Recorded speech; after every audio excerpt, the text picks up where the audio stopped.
I've made a bunch of high stat armor farm videos in the past, and I can easily say that this one is by far the best. Also, this came to my attention first from Ritz on Twitter, so I'll have his original tweet linked down below along with his main channel. If you guys want to check that out, I highly recommend it. For this farm, to get some high stat armor, all you need to do is get the Season of the Deep engrams that drop through a ton of activities and then turn them in at the sonar station in the helm. Also, I will be going over the best engram farms at the end of the video if you guys do need that, so make sure to stick around. But at base, you should just be able to decode these engrams for any random armor drop. But if you guys do want to focus each individual armor piece, all you need to do is unlock them all first, which is then going to give you the deep armor focusing upgrade, so that after that, you can then spend 2 engrams each and every time if you really want one armor piece specifically. Also, absolutely make sure that you are running an armor focusing mod on your Ghost. This is crucial.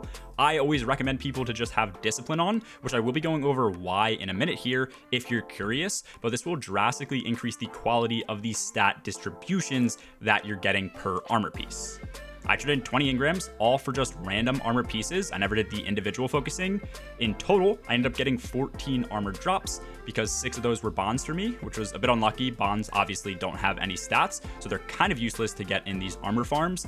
But either way, the rolls that I was getting here were on average dropping with 64.7 stat points. 9 of those were 65 rolls and above, with a bunch of 67 drops, which is historically extremely high compared to every other armor farm that I've ever seen in game. Also, 9 of those 14 I also consider to be really good distributions too. The only downside is obviously these aren't going to be Artifice armor. But if you don't already have some God Roll Artifice armor, this is now the best thing to farm in my opinion. Ever since Lightfall, the Artifice stat rolls and distributions have been terrible, so even though you do miss out on those 3 extra points, you're getting way better drops here. Also, as you can see here, I did hit triple 100s with my current Sunbracers build, and that is only with 3 pieces of Artifice armor on. My Bond, Boots, and Legs do get those extra stat points. Sunbracers obviously don't, but my base gauntlets and helmet are also regular as well for any build I tend to use. Not to mention, with this build, the extra stat points that I had from Artifice mainly just go into strength and mobility so that all my stats are even. So Artifice armor is nowhere close to needed for triple 100 builds. Sure, it's super nice, but if you're getting trash rolls, those 3 extra points mean literally nothing.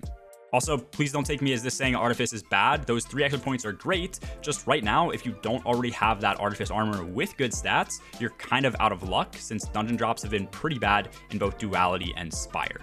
Getting back to why I recommend Discipline though, it's because stats work in groupings. I do have a full video on this, which I will link below, but in short, the top 3 stats and the bottom 3 stats are always going to be rolling independently as a group, where both groups have a hard limit of 34 points combined at base. So if you end up focusing any one stat with a Ghost mod, that is going to typically give you like 20 to 25 points in that one stat, which doesn't leave much room for any of the other stats in that group.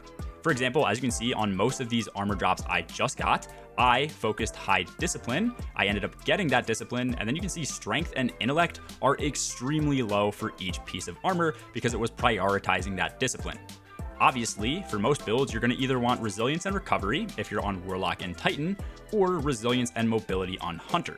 So you don't want to focus any of these top stats with a Ghost mod so you can get a nice even split on drops. So I always go with the bottom set of stats, and in the current meta, grenades are super strong, so I always tend to choose Discipline. Anyways, that is the full farm, but if you do want deep engrams really quickly, I would recommend the following. If solo, run Salvage or Deep Dive. I think Salvage is easier to farm personally, so I would do that, and having keys helps increase drops. If you're in a duo or trio, I would recommend farming the Final Encounter for Shattered Throne. This is super quick. And then if you do have a bunch of people, the Cali farm is still great, which I posted yesterday. It builds engrams up super quickly. It has key drops as well, plus red border last wish raid weapons. Anyways, that is all for this video. As always, have a good one, guys. Peace.